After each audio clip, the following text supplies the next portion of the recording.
ለፋሲካም ምን ለዶሮ እንቁላል ምን አስጨነቃችሁ እንዴ? ቆንጆ ሽሮ ሰርታችሁ ፈጣሪያችሁን አመስግናችሁ ስጋውን በልታችሁ ደሙን ጠጥታችሁ ባሉን አክብሩት። እሺ በሉ እስቲ፣ አትጨነቁ እንዴ። በበግ ስጋ፣ በበሬ ስጋ፣ በዶሮ ስጋ የዳነ የለ። እንደው ምቹ ነው ለክርስትና። የት አባቱ እንቁላል ገደል ይግባ።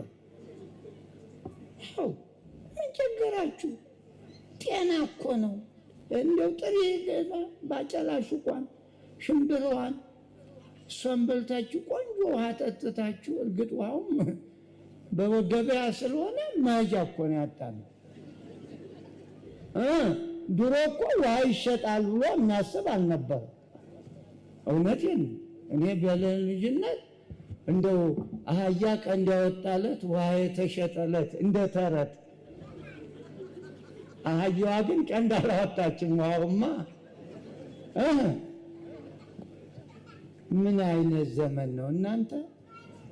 እና አትጨነቁ፣ ደስ ይበላችሁ እያለ በዓሉ እንዴ የጽዮን ልጅ የኢትዮጵያ ልጅ ደስ ይበልሽ፣ እግዚአብሔር በአህያ ጀርባ መጣ ለአንቺ ሰላም፣ ከእስራት ተፈታችሁ እያለ እኛ ኢየሩሳሌም ምን ወሰደን?